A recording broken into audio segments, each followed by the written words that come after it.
السلام علیکم ورحمۃ اللہ وبرکاتہ۔ نحمدہ ونصلی علی رسولہ الکریم، اما بعد فاعوذ باللہ من الشیطان الرجیم، بسم اللہ الرحمن الرحیم۔ رب اشرح لی صدری ویسر لی امری واحلل عقدۃ من لسانی یفقہوا قولی ربی زدنی علما۔ آ جائیے تفسیر پر۔ آیت نمبر 15 سورہ النساء۔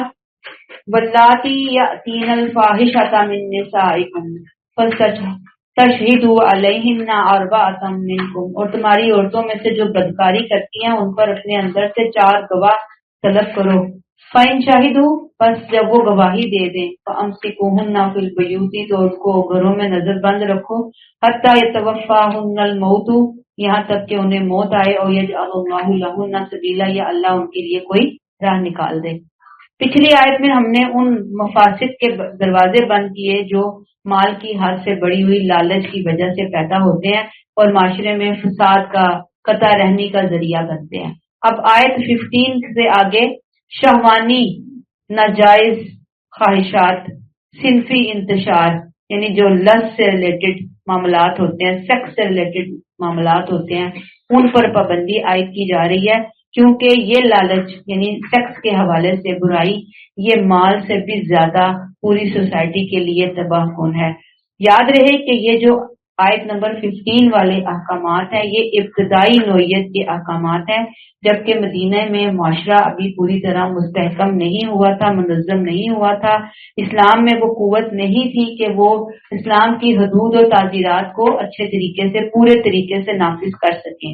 یہ صورتحال ایک پیچیدہ صورتحال تھی، لہٰذا یہاں قرآن نے نہایت حکیمانہ طریقہ اختیار کرنے کا حکم دیا، نہ ہی فحش اور منکر کے دروازے کھلے چھوڑے جائیں کہ اس سے بے حیائی کے رجحان کو شے ملے، اور نہ ہی ابھی سختی والی سٹیج تھی کہ مخالفین اس سے فائدہ اٹھائیں۔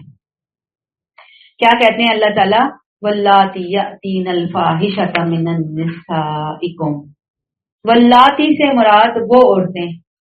یاد رکھیے یہاں پر آپ کو دوسری تفاسیر بھی ملیں گی، لیکن جو ہمارے اساتذہ نے پڑھائی، دل بھی ٹھکتا ہے کہ بات یہی ہو رہی ہے، جو عادی عصمت فروش ہیں، کھلم کھلا بدکاری کے اڈے چلاتی ہیں، پورا ان کا ایک نیٹ ورک جو ہے نا وہ کام کر رہا ہے، اور جن کے بارے میں اللہ معاف کرے کہ وہ ایک کرپٹ قسم کے کردار کی عورتیں ہیں، ان کی شہرت عام ہو چکی ہے۔ لوگوں کو پتا ہے کہ یہ فلاں علاقے میں رہنے والی عورتوں کی ریپوٹیشن اس قسم کی ہے، یا جس طرح کے پاکستان میں بھی لاہور میں ڈائمنڈ مارکیٹ یعنی ہیرا منڈی کے نام سے ایک بڑی جگہ مشہور تھی کہ جہاں پہ تھا کہ بھئی اس طرح کی عام عورتیں جو ہے وہاں پہ موجود ہوتی ہیں اور یہ بزنس چل رہا ہوتا تھا۔ اب تو نہیں ہے، لیکن اس کسی زمانے میں یہ موجود رہا ہے نا۔ ریڈ لائٹ ایریا بھی اس کو کہا جاتا ہے، یعنی کہ جہاں پہ اس طرح کے لوگ پوری دنیا کے اندر بزنس کر رہے ہوتے ہیں اور وہاں پہ اس طرح کی خواتین سیکس ورکر کا کام کر رہی ہوتی ہیں۔ تو یہ جو سیکس ورکر ٹائپ خواتین ہے، یہ آیت اصل میں ان سے ریلیٹڈ ہے۔ اسلام سے پہلے بھی یہ کام کھلم کھلا ہوتا تھا۔ زمانہ جاہلیت میں بعض عورتوں نے اپنے گھروں پر خاص قسم کے جھنڈے یا نشان لگائے ہوتے تھے، جس سے دور سے لوگوں کو پتہ چلتا تھا کہ یہاں ایک سیکس ورکر رہتی ہے یا مجھے پرووائڈ کی جا سکتی ہے۔ لہذا اللہ کہہ رہے ہیں کہ اب مدینہ میں اگر تمہیں ایسی عورتیں نظر آتی ہیں، یعنی کہ اگر کوئی تمہیں فاحشہ کے حوالے سے بدکاری کرتے ہوئے، زنا کی کہ بزنس کو دھندا چلاتے ہوئے کوئی عورتیں تمہیں نظر آتی ہیں، تو تم کیا کرو گے؟ فاستشہدوا علیہن اربعۃ منکم، ان پر اپنے اندر سے 4 گواہ طلب کرو گے۔ اس طرح کے کسی اڈے کو دیکھیں گے تو عوامی شکایات حکومت کو پہنچے تو پھر اس علاقے کے 4 انتہائی دیانتدار اور واقف حال لوگوں کو بلایا جائے گا اور ان کو کہا جائے گا کہ گواہی دو۔ اگر یہ لوگ گواہی دیں گے کہ ان عورتوں کی بدکاری کی شہرت جس طرح کے رپورٹ ہوئی ایسا ہی ہے، تو پھر ان کے خلاف کارروائی کی جائے گی۔ یہ بات ذہن میں رکھے کہ یہاں آنکھوں دیکھی گواہی کی بات نہیں ہو رہی، بلکہ ان کی بدکاری کی شہرت ہے جو پورے علاقے میں پھیل چکی ہے، اور انہوں نے خود بھی اس چیز کو مختلف ذرائع ہوتے ہیں کنفرم کرنے کے، مرد جب بیٹھتے ہیں مردوں کے اندر، وہ اٹھتے بیٹھتے ہیں، لوگ بتا رہے ہوتے ہیں اپنے سارے واقعات باہر آ کر کہ میں گیا اور اتنا معاملہ ایسے ہوا، وہاں فلاں قسم کی خاتون تھی، یہ تھا وہ تھا، مطلب مختلف قسم کی باتیں سننے کو مل جاتی ہیں۔ اس طرح کے جو اچھے شریف لوگ ہیں، دیانتدار عقل مند قسم کے لوگ ہیں، ان کے حوالے سے تو یہ اصل میں سوشل ویریفیکیشن ہے۔ یہ جو فاستشہدوا علیہن اربعۃ منکم، یہ تصدیق ہے، سماجی تصدیق ہے ان کی۔ اب بعض لوگوں کی رائے ہے کہ گواہ مرد بھی ہو سکتے ہیں اور عورتیں بھی ہو سکتی ہیں گواہ۔ پھر کیا کرو، فَإِن شَهِدُوا، پس جب وہ گواہی دے دیں چار گواہ، فَأَمْسِكُوهُنَّ فِي الْبُيُوتِ، انہیں ہوم اریسٹ کی سزا دی جائے گی، یعنی نظر بندی کی سزا دی جائے گی۔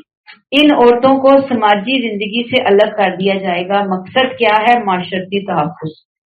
یہ ایک ٹیمپرری حکم تھا، اس لیے فرمایا کہ ایسا کرتے رہو جب تک کہ کیا ہے، حتی یتوفاہن الموت او یجعل اللہ لہن سبیلا، اس وقت تک انہیں ان کے گھروں میں بند رکھا جائے گا جب تک کہ انہیں موت نہ آ جائے یا پھر اللہ ان کے لیے کوئی راہ نہ نکال دے۔ یہاں جو لفظ ہے نا سبیلا، یہ قانونی راہ ہے، جو کہ حدود کا حکم بعد میں نازل ہوا۔ سورہ نور آیت 2 میں، سورہ معاہدہ آیت 33 میں، سورہ نساء آیت 34 to 35 میں یہ زنا اور فساد فی الارض دونوں مجرموں کا ذکر ہم آگے جا کر پڑھیں گے۔ اب کچھ مفسرین کہتے ہیں کہ یہ آیت منسوخ ہے، لیکن کچھ کہتے ہیں کہ جب مسلمان سوسائٹی کے اندر اپنی اخلاقی تربیت اس مقام تک نہ پہنچی ہو اور مسلمان ابھی اپنی ابتدائی سٹیج میں نئے نئے لوگ مسلمان ہوئے ہیں، تو وہاں پر مسلمانوں کو سمجھایا جائے گا، نہیں مانیں گے تو پھر ایسی نرم سزا وہاں پر دی جائے گی۔ جب معاشرہ اخلاقی اعتبار سے بہت مضبوط ہو جائے گا تو پھر وہاں پوری سزا جو کہ زنا کی یا فساد فی الارض کے حوالے سے سزا ہے وہ پھر سزا ادھر دی جائے گی۔ تو لیسن کیا ہے کہ قرآن پہلے معاشی نظام کی صفائی کرتا ہے، دیکھیں جو پیچھے ہم نے مال کے حوالے سے بات پڑھی، اب اخلاقی نظام کی صفائی ہے اور آگے پیچھے یہ چیزیں جو ہیں وہ آ رہی ہیں۔ آگے آ جائیے آیت نمبر 16، واللذانی یأتیانہا منکم فآذوہما، اور جو مرد اور عورت تم میں سے یہ زنا کریں انہیں ایذا پہنچاؤ، فإن تابا وأصلحا، بس اگر وہ توبہ کریں اور اپنی اصلاح کریں، فأعرضوا عنہما، تو ان سے درگزر کرو، ان اللہ کان توابا رحیما، بے شک اللہ توبہ قبول کرنے والا اور رحم فرمانے والا ہے۔ اب ہم آیت 15 میں عادی عصمت فروش خواتین کی بات پڑھتے آئے۔ آیت 16 میں اس مرد اور عورت جوڑے کا معاملہ ہے جو یہ جرم کریں، کہا گیا کہ اس سے مراد زنا بالرضا ہے، میوچل انڈرسٹینڈنگ سے۔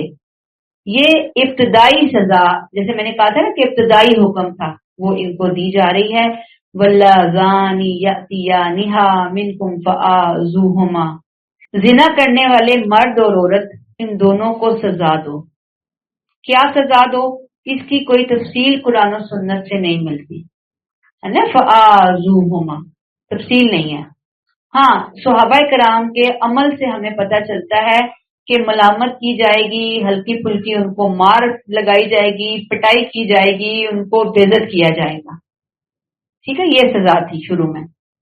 گویا ریاست اپنے حالات کے مطابق اس وقت کوئی بھی سزا دے سکتی تھی، یہ بھی اس معاملے کا ابتدائی حکم ہے۔ وہی وجہ کہ معاشرہ ابھی جاہلیت سے اسلام کی طرف آ رہا ہے۔ مقصد کیا ہے کہ ان برائی کرنے والوں کو شرمندہ کیا جائے اور معاشرتی طور پر ان کو باز رکھا جائے، لیکن جیسے ہی معاشرے کے اندر استحکام آ گیا، ایمان کے اعتبار سے، اخلاق کے اعتبار سے، شریعت نے اپنی واضح حدیں بیان کر دی، یہ ابتدائی حکم ختم کر دیا گیا۔ حکم کیسے ختم ہوا؟ کہ وہ حکم سورہ نور میں آ گیا جہاں 100 کوڑوں کی سزا نافذ کر دی گئی۔ یہ اس جرم کی انتہائی سزا اور صرف ان مجرموں کو دی جاتی ہے جس سے جرم آخری درجے میں سرزد ہو جائے اور اپنے حالات کے لحاظ سے وہ کسی رعایت کے مستحق نہ ہو۔ فَإِن تَابَا وَأَصْلَحَا، پھر اگر وہ توبہ کریں اور اپنی اصلاح کر لیں، فَأَعْرِضُوا عَنْهُمَا، تو ان سے درگزر کرو۔